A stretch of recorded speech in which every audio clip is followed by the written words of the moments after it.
How do you capture a high-value target when the whole world is watching? You create a masterclass in deception.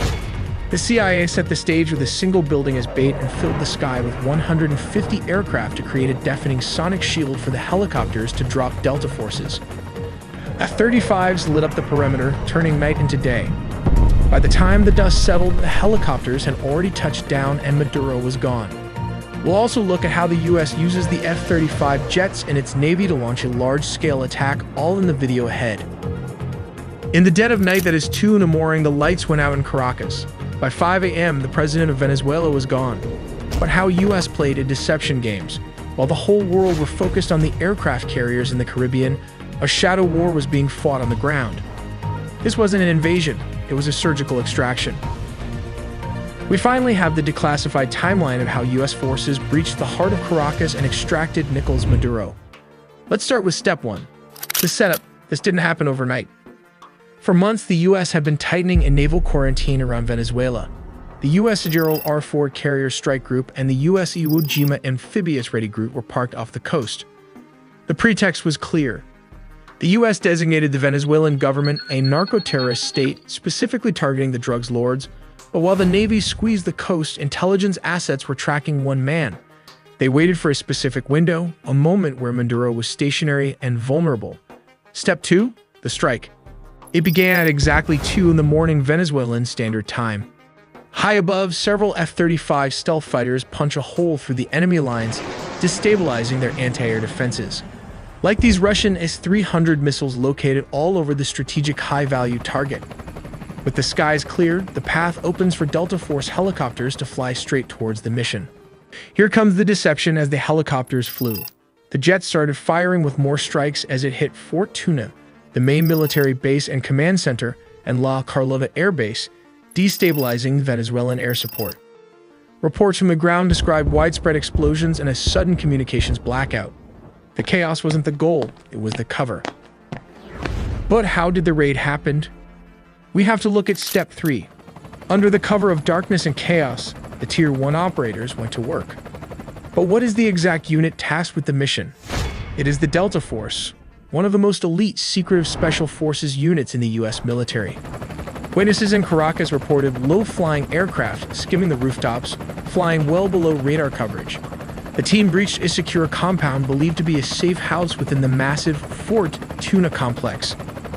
Resistance from the Venezuelan Presidential Guard was swift but ultimately futile, as the helicopters lay cover fire. The operators moved with surgical speed, landing on multiple points. But how exactly the capture and extraction happened? For this, let's look at step 4. Specialized helicopters hovered over the objective to insert the assault team. While dozens of attack helicopters laid down suppression fire, the Delta Special Forces descended and started the search for the high-value targets. How did they find him? Simple. The CIA had planted spy inside Nicolás Maduro close circle.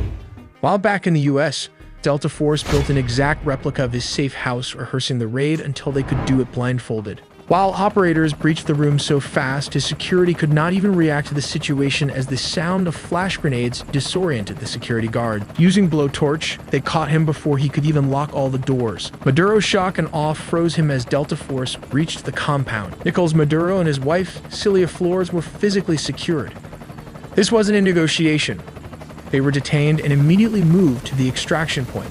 These aircraft are capable of performing urban extractions from buildings and refueling in midair. Within minutes, they were airborne, leaving Venezuelan airspace and heading to a secure floating staging base in the Caribbean. This Operation Southern Spear has changed the geopolitical map of South America overnight. But wait, before after the extractions, there were reports of F-35 jets also leading the tip of the spear for the attack. We'll look how the United States used F-35 jets instead of F-16s for operations in Venezuela, because this is a well-organized and militarized Venezuela has positioned advanced Russian S-300 missile systems, Chinese radar networks, integrated Russian air defenses, and Shahed drones along its borders. This creates a highly lethal and challenging environment that older S-16s would struggle to survive. As stated, around 150 aircrafts and a massive 8 U.S. destroyers were stationed there. It also has 3 amphibious aircraft carrier and surveillance plane to turn it into a massive command and control juggernaut capable of overcoming a modern military's air defenses. Signals a readiness to counter Venezuela's entire air defense network if necessary. But why Venezuela Air Force failed to intercept? As of 2025, Venezuela's fighter jet fleet consists mainly of approximately 21 Sukhoi Su-30 multirole fighters delivered by Russia between 2006 and 2008, which now form the backbone of their combat air power. Additionally, they maintain about 5 operational F-16 Fighting Falcons from an older batch, including 3 single-seat F-16As and 2 two-seat F-16Vs. These F-16s are aging and suffer from limited maintenance and part support due to U.S. sanctions, although they have been supplemented with Israeli upgrades. Venezuela acquired its F-16 jets from the United States through a foreign military sales agreement called Peace Delta in May 1982, during a period of good diplomatic and military relations. They were the first Latin American country to receive the F-16, with deliveries occurring between 1983 and 1985. The reason the U.S. does not use F-16s in current operations is because these jets lack the stealth capabilities necessary to evade the S-300 and other integrated defenses. The advanced S-300V or Anti-2500 systems, supported by dense Chinese and Russian radar, can easily detect and target older aircraft at long ranges. Sending F-16s into such an environment would result in high attrition risks as they are vulnerable to radar detection and missile engagement. Not to forget the Russian Buk air defense system that can take out an F-16 with ease. These are cheap R-15 or 24 Buk systems are already active and mobile all over the country. Additionally, F-16s are less effective in contested airspace saturated with drones, especially the Iranian Shahed drones used by Venezuela for reconnaissance and kamikaze strikes. The F-35, however, offers crucial advantages. Its stealth design enables it to fly undetected or with much lower risk, making it effective against advanced surface-to-air missiles and networked radar systems. Its sensor fusion, electronic warfare, and data link capabilities allow it to simultaneously suppress and target mobile and fixed air defense positions, adapting rapidly to counter Russian and Chinese radar configurations. While the aircrafts took out the anti-air defenses Venezuelan military as a whole, this allowed the CIA and special forces to advance towards its target. The overwhelming presence of advanced Russian, Chinese, Iranian, and indigenous air defense and drone systems on the Venezuelan border means that the stealth fighter jets, or the first wave of attack, provide both the survivability and strike capability required for such operations. But how do they rotate clockwise?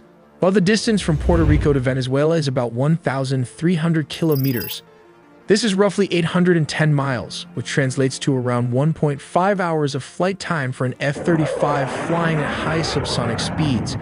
These jets rotated clockwise as its combat radius is approximately 770 miles, meaning it can reach most of Venezuela from Puerto Rico with careful fuel management and limited loitering. To extend mission time and reach deeper inland, air-to-air refueling tankers deployed strategically in the Caribbean region support these operations. In situations requiring strikes within minutes, U.S. amphibious assault ships equipped with F-35Bs can launch jets rapidly. From such ships positioned in the Caribbean, F-35Bs can reach Venezuelan targets within roughly 15 to 10 minutes, depending on speed and route. Targets typically include narco-traffickers' networks, air defense installations, command centers, and drone facilities, enabling flexible sea-based strike options against both Venezuelan military and criminal infrastructure. In essence, the F-35 deployment by the U.S. near Venezuela redefines military capabilities in the region. It combines stealth, advanced sensors, electronic warfare, and networked operations to overcome sophisticated air defenses and maintain persistent air superiority and rapid strikeability against a broad spectrum of targets in Venezuela. This reflects a strategy that goes beyond counter-narcotics to deter and, if necessary, decisively counter the Venezuelan military threat.